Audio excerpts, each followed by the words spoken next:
Okay, so this is my audience. Hi, my name is Nimkana, and today I'll be presenting the brown bag. Never let your past be your prisoner. It's a life lesson, not a life sentence. That quote is by Nelson Mandela.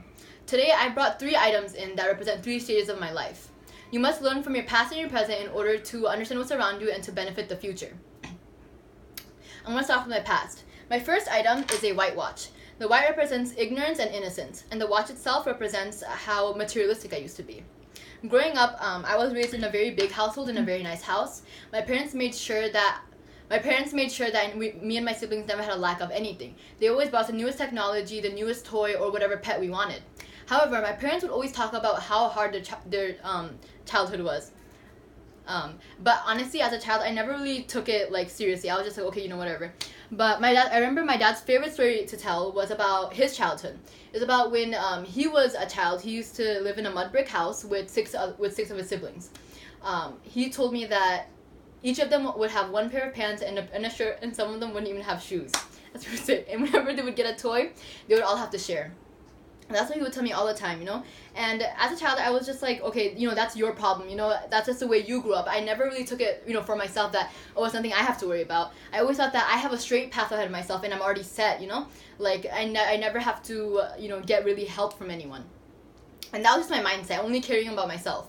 Moving on, I'm going to talk about my second step in life, which actually took place last year in Bangladesh. Bangladesh is a third world country right next to India. I went there on vacation with my parents. The item that represents this is this shell. I got this when I went there. It represents all the natural things in life and things that are more humble and down to earth. I learned a lot of things while in Bangladesh, but I'm only going to focus on a certain part. What I learned was that actually took place when I went to the village that my dad grew up in. I remember getting off the boat and then meeting my family and stuff, and then afterwards I walked around the village to see what it was like. I remember meeting this little boy who was maybe 4 or 5 years old at the time. The first thing I noticed about him was the fact that his clothing was torn. His clothing was torn and dirty. That's the first thing I noticed. Second thing I noticed was that he was carrying a big jug of water. I looked at him and I was like, that's way too big for a child to be carrying. So I walked on over to him and then I picked up a jug and I was like, show me your house, I'll help you if you need it. He agreed and then I followed him to his house.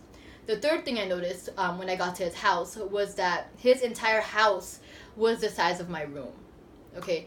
And that was really, really hard to me. I was just like who else lives here? He told me that his mom, his dad, and 3 of his other siblings lived there. I was absolutely shocked.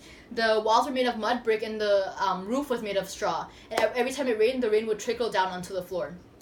Their mattress was actually a sheet just on the floor, And that was, at that moment, was when I realized that, okay, I have been living a completely, blessed life. I have never experienced true issues, So, I remember reading a quote. It says, it's ignorance is bliss. It's by Angelina Jolie.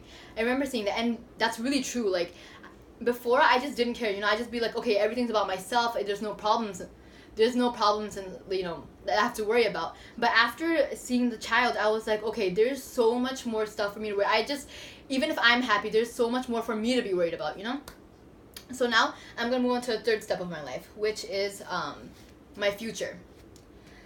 The item that represents my future is my passport. The reason why it's my passport is because every time I use this means I have learned from my past and my present, and I'm using it to benefit the future. I hope my passport takes me into many other places and shows me, what the lives of other people are like. I want my eyes to be more open and to understand, to be more emotionally connected to other people, and to be able to understand other people's problems. In conclusion, you must learn from your past and your present in order to benefit your future. A quote that I really like is that you must be the change you want to see in the world. And that quote is by Nelson Mandela. And I truly believe in it. Okay, so this is my audience. They're still here.